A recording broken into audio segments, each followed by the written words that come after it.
ভারতের আমদানিকৃত এই পচা মাল বাংলাদেশ থেকে আবার ভারতে পাচার না করা হবে ততদিন বাংলাদেশ ভারতীয় আধিপত্যবাদ থেকে মুক্তি পাবে না। এজন্য এবার একটাই আওয়াজ, বাংলার সংবিধান থেকে ধর্মনিরপেক্ষতা নামক কুফরি মতবাদ বাংলাদেশ থেকে পাচার করে দিল্লিতে পাঠিয়ে দাও, দিল্লিতে পাঠিয়ে দাও।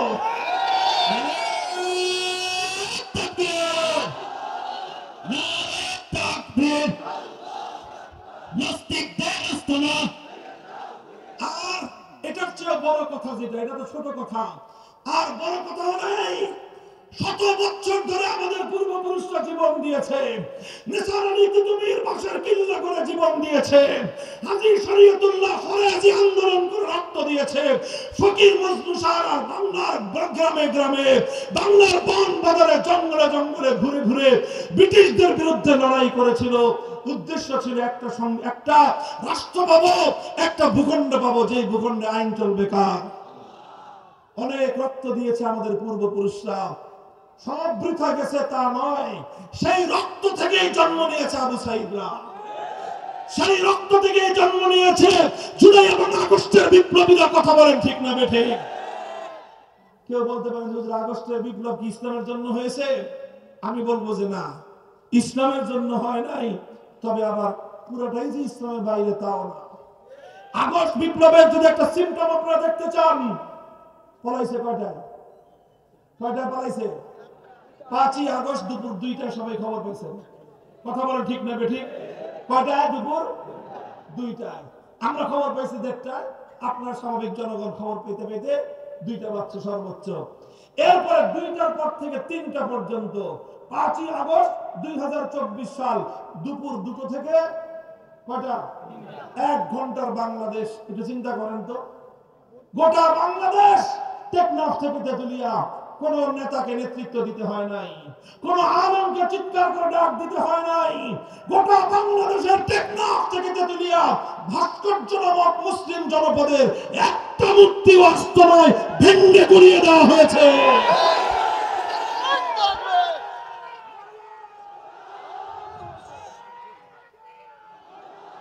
বলেন এই মূর্তিগুলো ভাঙছে কারা? বিপ্লবীরা। বলেন কারা ভাঙছে? বলেন 5ই আগস্ট গোটা বাংলাদেশকে মূর্তি মুক্ত করেছে কারা? বিপ্লবীরা। এটা অর্থ এটা না যে হিন্দুদের মূর্তির বিরুদ্ধে আমাদের কোনো কথা আছে না। আপনাদের মূর্তি হিন্দু ধর্মাবলম্বীদের মন্দিরে, তাদের বাড়ি ঘরে তারা মূর্তি রাখবে, সেটা তাদের ধর্মীয় বিষয়। এটা নিয়ে কখনোই আমরা সাম্প্রদায়িক উস্কানিমূলক কোনো কথাও বলি না, কাজও করি না। কথা বলেন ঠিক না বেঠিক?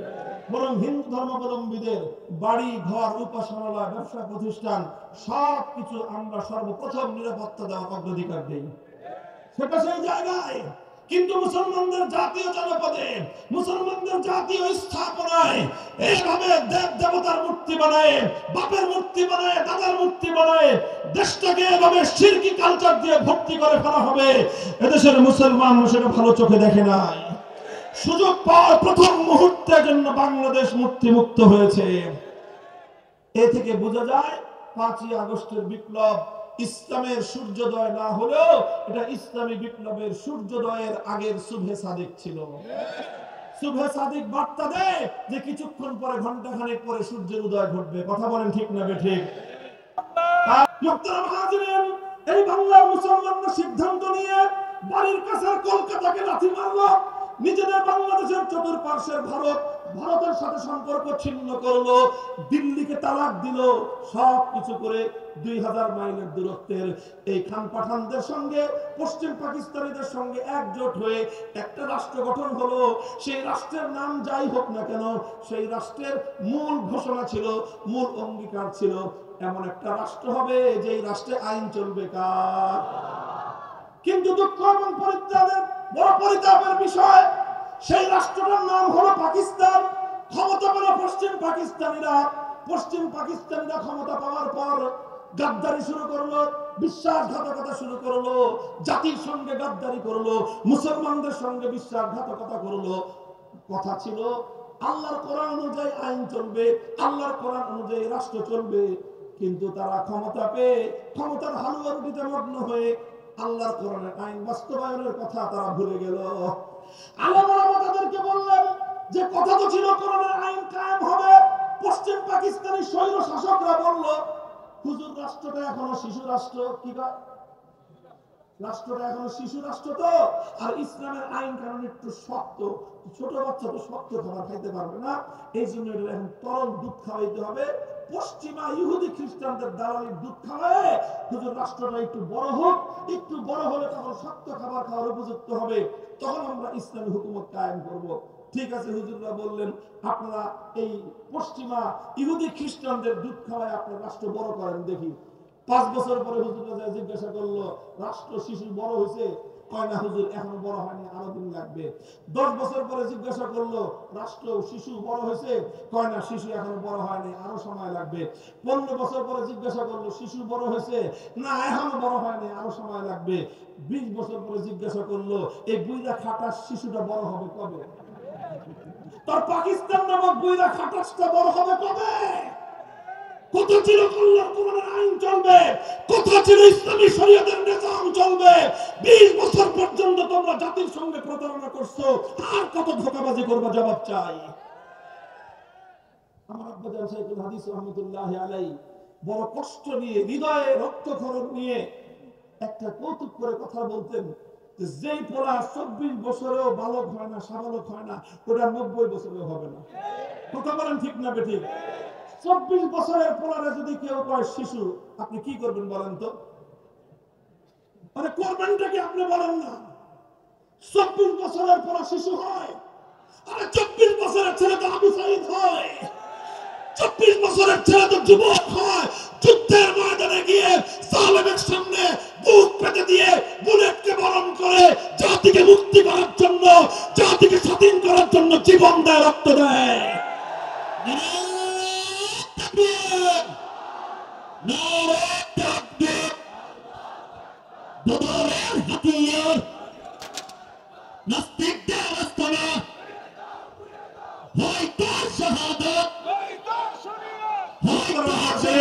সময় সংক্ষেপ। এরপরে যেটা হলো 24 বছরে ওই শিশু, ওই বুইরা খাটাস শিশু আর বড় হলো না। তখন আমরা সিদ্ধান্ত নিলাম যে যেই খাটাস বুইরা শিশু 24 বছরের সাবালক হয় না, ওটা 90 বছরের সাবালক হবে না। এইরকম অকর্মণ্য সন্তানের প্রয়োজন আমাদের নয়। পাকিস্তান ভেঙে টুকরো করে দাও, বাংলাদেশ স্বাধীন হবে। আওয়াজ উঠলো। সেই সময়ে বাংলাদেশের এই অঞ্চলের একজন নেতা, বিশাল জনপ্রিয় নেতা, তিনি ঘোষণা করলেন, তিনি তার জীবনের সবচেয়ে পুণ্যময়, সবচেয়ে বড় নেক কাজটা করলেন 1970 সালে। বললেন আপনারা আমার দলকে আমার মার্কায় ভোট দেন। বললাম ভোট দিলে কি করবেন আপনি? জাতি জিজ্ঞাসা করলো। তিনি জবাব দিলেন আমাকে যদি আপনারা ভোট দেন, আমার দল যদি ক্ষমতায় যায়, আমরা কথা দিলাম কোরআন সুন্নাহর বিরুদ্ধে কোন আইন আমরা করব না। জানেন সেই নেতার নাম কি? নাম শেখ মুজিবুর রহমান, সেই নেতার নাম। সেই দলের নাম আওয়ামী লীগ, সেই মার্কার নাম নৌকা। তারা ওয়াদা করেছিল, অঙ্গীকার করেছিল 1970 সালের আওয়ামী লীগের নির্বাচনী ইশতেহারের মধ্যে কথা ওয়াদা ছিল, পাস করলে কোরআন সুন্নাহর বিরুদ্ধে কোন আইন করবে না। জাতি আশ্বস্ত হলো, নৌকা মার্কায় সিল মারলো। এই পরিমাণ মারাই মারলো, বাক্স ভৈরা উঠছে। নিরঙ্কুশ সংখ্যাগরিষ্ঠতা পাইল পাকিস্তানে। সংখ্যাগরিষ্ঠতা পাওয়ার পর পশ্চিম পাকিস্তানিরা ক্ষমতা না দিয়ে 71-এর 25শে মার্চ ভয়াল কালো রাতে বাংলাদেশের মানুষের উপর তার হত্যাযজ্ঞ পরিচালনা করলো। এর বিরুদ্ধে 26শে মার্চ কালুরঘাট বেতার কেন্দ্র থেকে বাংলাদেশের স্বাধীনতার ঘোষণার আওয়াজ উচ্চারিত হলো। এরপরে চললো 9 মাসের মুক্তির সংগ্রাম। 71-এর 16ই ডিসেম্বর বাংলাদেশ মুক্তি এবং স্বাধীনতা লাভ করলো। 9 মাস শেখ মুজিবুর রহমান সাহেব পশ্চিম পাকিস্তানে বন্দী থাকলেন, আপ্যায়িত হলেন। এরপরে তিনি মুক্তি পেলেন। মুক্তি পেয়ে সোজা চলে গেলেন লন্ডনে। লন্ডন থেকে বাংলাদেশে না এসে তার বিমান ল্যান্ড করলো নয়াদিল্লিতে। এগুলো সব বানানো কথা না মনুল হকের? বাংলাদেশের স্বাধীনতার যিনি নেতৃত্ব দিলেন বলেন দাবি করেন, স্বাধীনতা যাদের যাদের নির্বাচনের ফলাফলকে কেন্দ্র করে স্বাধীনতা আসলো, সেই নেতা নির্বাচিত সেই মুক্তি পাওয়ার পর, স্বাধীনতা অর্জিত হওয়ার পর প্রথমে দেশে না এসে নয়াদিল্লিতে তিনি হাজিরা দিলেন। শ্রীমতী ইন্দিরা গান্ধী তৎকালীন ভারতের প্রধানমন্ত্রী, তিনি সেই নেতার বাম পকেটের মধ্যে একটা কাগজ ঢুকিয়ে দিলেন, বললেন লেখা দিছি এমনি চলবি। সেই লেখার মধ্যে, আরে ভাই দুঃখের কথা, কলিজা দিয়ে রক্ত দিয়ে কথা এগুলো, বড় হৃদয় বিদারক কথা আমাদের এগুলো। কিভাবে আমার এবং আপনার বিজয়কে বারবার চিন্তাই করা হয়েছে, কিভাবে আমাদের পূর্বপুরুষদের রক্তের সঙ্গে গাদ্দারি করা হয়েছে। ইতিহাস জানবার অধিকার, বলবার অধিকার আমাদের আছে। তিনি একটা কাগজের মধ্যে প্রেসক্রিপশন লিখে দিলেন।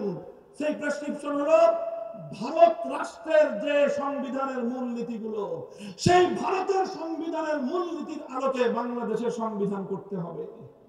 এইভাবে ভারতের মূলনীতির আলোকে জাতীয়তাবাদ, ধর্মনিরপেক্ষতাবাদ, গণতন্ত্র, সমাজতন্ত্র, চার মূলনীতি দিয়ে তিনি পাঠিয়ে দিলেন। আর শেখ মুজিবুর রহমান সাহেব এসে ৭২ সালে সেই ভারত মাতার চরণ তলে বাংলাদেশকে চিরস্থায়ী বলি দেওয়ার ব্যবস্থা করে তিনি ভারতের দালালির একটা সংবিধান তৈরি করলেন। বলতে কোনো দ্বিধা নাই, ইতস্তত নাই। এটা শুধু আজকে বলছি না, এই কথা আমি আজ 15 বছর 20 বছর ধরে বলে যাচ্ছি। এরপরে যে কথাটা হলো, যে কাজ তিনি ৭০ নির্বাচনের সময় জাতির সঙ্গে অঙ্গীকার করেছিলেন, কোরআন সুন্নাহ বিরোধী কোনো আইন করবেন না, যার ভালো যেটা, ভালোটাকে ভালো বলতে হবে। কথা বলেন ঠিক না বেঠিক? তিনি ৭০ সালে, আমি বলেছি, জীবনের সবচেয়ে বড় পুণ্যের কাজ করেছিলেন, সবচেয়ে বড় নেকির কাজ তিনি করেছিলেন। ঘোষণা দিয়েছিলেন কোরআন সুন্নাহর বিরুদ্ধে কোনো আইন করবেন না। কিন্তু দুর্ভাগ্যজনক ভাবে যেটা হলো, ৭২ সালে যে সংবিধান রচিত হলো, সেই সংবিধানের মাধ্যমে কিছুদিন পরে আইন করে কোরআন সুন্নাহ বিরোধী আইন করবেন না তো দূরের কথা, বাংলাদেশে যেন কোরআন সুন্নাহর আইন বাস্তবায়িত হইতে না পারে, সেই জন্য তিনি আইন করে ইসলামী রাজনীতি নিষিদ্ধ করলেন। তিনি ইসলামী আইন বাস্তবায়ন হওয়ার সমস্ত রাস্তা বন্ধ করে দিলেন।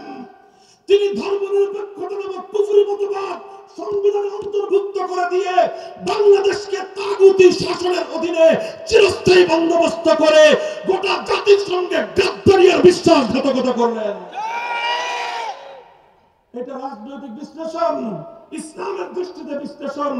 1970-এর ঘোষণাটা যদি হয়ে থাকে শেখ মুজিবুর রহমান সাহেবের সবচেয়ে বড় পুণ্যের কাজ, তাহলে ৭২-এর সংবিধান তৈরি করা ছিল তার জীবনের সবচেয়ে বড় পাপের কাজ। এরপরে তিনি এই পাপের প্রায়শ্চিত্ত করলেন ৭৫-এর 15ই আগস্ট। এরপর থেকে যা হওয়ার হলো, বাংলাদেশে অনেক পরিবর্তন আসলো। অনেকে ইসলামের নাম নিয়ে ক্ষমতায় আসলো, অনেকে ইসলামের নাম নিয়ে এদিক সেদিক অনেক কিছুই করলো। সামান্য সামান্য কিছু করা হলো। কখনো আল্লাহর উপর অবিচল আস্থা এবং বিশ্বাস অন্তর্ভুক্ত হলো, কখনো বিসমিল্লাহির রহমানির রহিম দিয়ে সংবিধান শুরু হলো, কখনো রাষ্ট্রধর্ম ইসলাম হলো। কিন্তু একটা জিনিস আর হলো না, সেটা হলো আল্লাহর আইন অনুযায়ী দেশ চলবে, এই কাজ আর হলো না। যতটুকু হয়েছিল এক কদম আগাইছে, এই 2008 সালে ক্ষমতায় এসে ফ্যাসিবাদী শেখ হাসিনা 2 কদম আবার পিছিয়ে গেছে।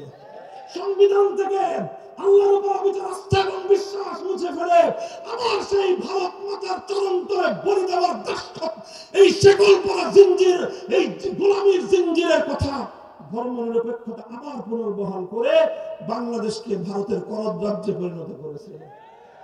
আমার কথা শেষ। এখন আমি আপনাদের কাছে 2টা আহ্বান জানাবো। 1 নম্বর আহ্বান, এতদিন তো আমরাই শুধু চিৎকার করতাম ভারতের বিরুদ্ধে, আমরা আলমরাই বলতাম ভারতের আধিপত্য আমরা মানি না, ভারতের আধিপত্য মানি না বলেই 1905 সালে আমরা বঙ্গভঙ্গ করে কলকাতার এই শৃঙ্খলা আমরা ভেঙেছিলাম। ভারতের আধিপত্য মানব না বলেই 1947 সালে দিল্লিকে আমরা তালাক দিয়েছিলাম। কিন্তু এরপরে ছলে বলে কৌশলে আমাদেরকে তারা শৃঙ্খলে আবদ্ধ করে বাংলাদেশের 18 কোটি শাহজালালের সন্তানদেরকে তারা দাবায় রাখবার চেষ্টা করতেছে। আমরা প্রতিবাদ করতাম, অন্যরা করতো না। এখন তো মাশাআল্লাহ অন্তর্বর্তীকালীন সরকার সহ সব রাজনৈতিক দল একই কথা বলে। আমাদের এই ত্রিপুরার, আমাদের যে আগরতলার আজকে হাই কমিশনার সেই উপ হাই কমিশনার হামলা চালায়, বাংলাদেশের লাল সবুজের পতাকা তারা পুড়িয়ে দিয়ে বাংলাদেশকে তাদের অঙ্গরাজ্যে পরিণত করবার পায়তারা করেছে। গোটা বাংলাদেশ সকল রাজনৈতিক দল, সমস্ত ধর্মাবলম্বী, হিন্দু, বৌদ্ধ, খ্রিস্টান, মুসলমান সব ঐক্যবদ্ধ হয়েছে যে ভারতীয় আধিপত্যবাদ থেকে বাংলাদেশকে মুক্ত রাখতে হবে। কথা বলেন ঠিক নেবে ঠিক? আমার এই ক্ষেত্রে কথা হলো এই, ডক্টর ইউনূস সাহেব, প্রফেসর ইউনূস সাহেব, সমস্ত রাজনৈতিক দলেরা আপনারা ভালো কথা বলতেছেন, কিন্তু মনে রাখেন বীজ বৃক্ষের গোড়ায় পানি ঢেলে ডাল ছাটলে এই গাছ কোনোদিন শেষ হবে না। কথা বলেন ঠিক নেবে ঠিক?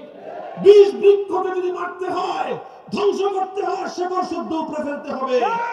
বাংলাদেশে ভারতের আধিপত্যবাদের শেকড় হলো আমার সংবিধানের ধর্মনিরপেক্ষ মতবাদ। আমি চ্যালেঞ্জ করে বলবো 1971-এর মুক্তিযুদ্ধের সময়ে, মুক্তিযুদ্ধের আগ পর্যন্ত বাংলাদেশে কোন আওয়ামী লীগের নেতা, কোন নেত্রী, বাংলাদেশের কোন রাজনৈতিক নেতা কোনদিনও বাংলাদেশে ধর্মনিরপেক্ষতার কথা বলে নাই। এটা 72 সালে ভারত থেকে আমদানি করা হয়েছে। তো ভারতের আমদানিকৃত এই পচা মাল বাংলাদেশ থেকে আবার ভারতে পাচার না করা হবে ততদিন বাংলাদেশ ভারতীয় আধিপত্যবাদ থেকে মুক্তি পাবে না। এজন্য এবার একটাই আওয়াজ, বাংলার সংবিধান থেকে ধর্মনিরপেক্ষতা নামক কুফরি মতবাদ বাংলাদেশ থেকে পাচার করে দিল্লিতে পাঠিয়ে দাও, দিল্লিতে পাঠিয়ে দাও।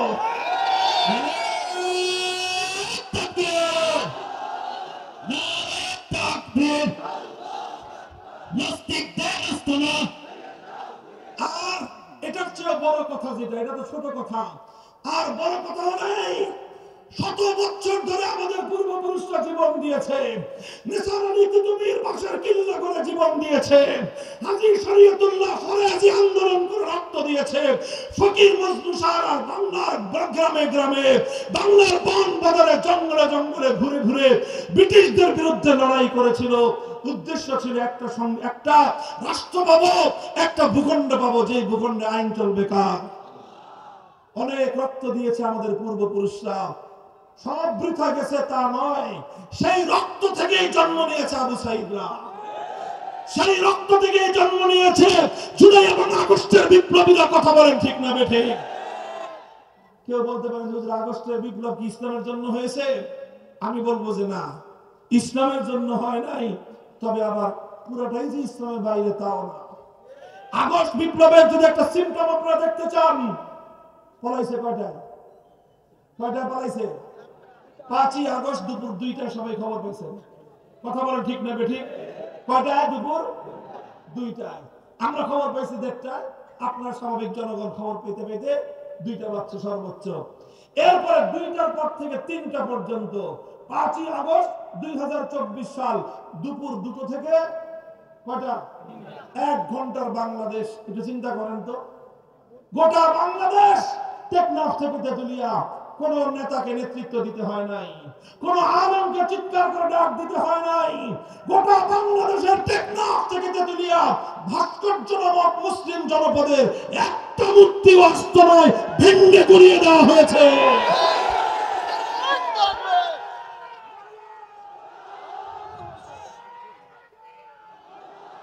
বলেন এই মূর্তিগুলো ভাঙছে কারা? বিপ্লবীরা। বলেন কারা ভাঙছে? বলেন 5ই আগস্ট গোটা বাংলাদেশকে মূর্তি মুক্ত করেছে কারা? বিপ্লবীরা। এটার অর্থ এটা না যে হিন্দুদের মূর্তির বিরুদ্ধে আমাদের কোনো কথা আছে না।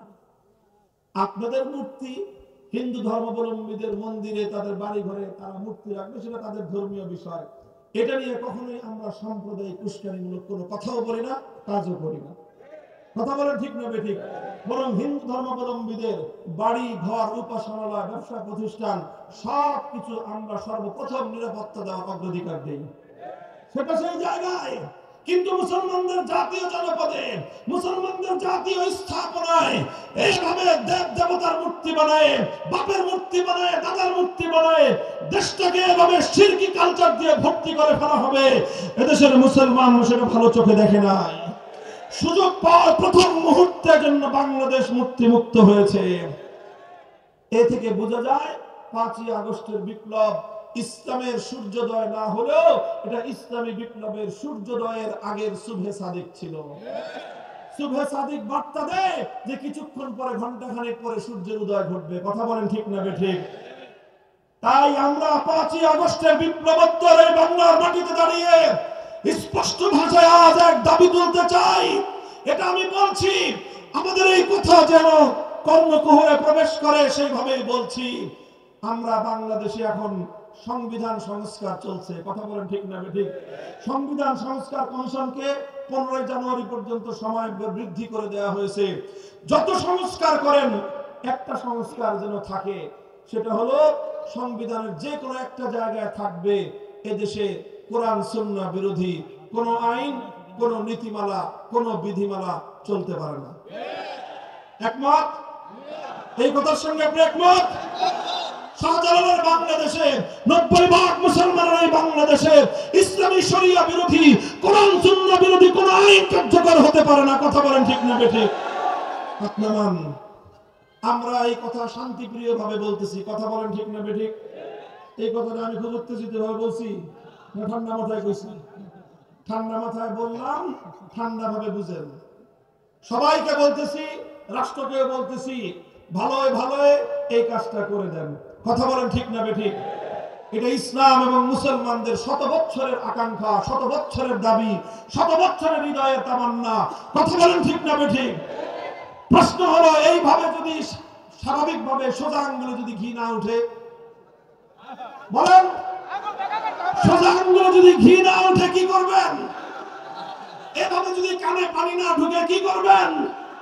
পরিষ্কার কথা বলতে চাই, আপনারা প্রত্যেক পাড়ায় পাড়ায়, মহল্লায় মহল্লায় আপনারা প্রস্তুতি গ্রহণ করুন। গোটা বাংলাদেশকে ইসলামী বিপ্লবের দুর্গ হিসেবে গড়ে তুলুন।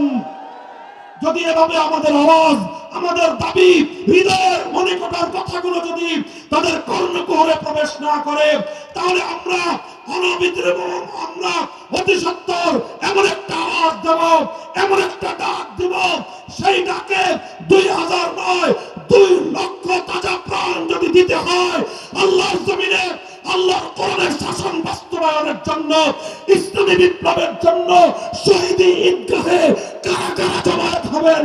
কারা কারা জমায়েত হবেন?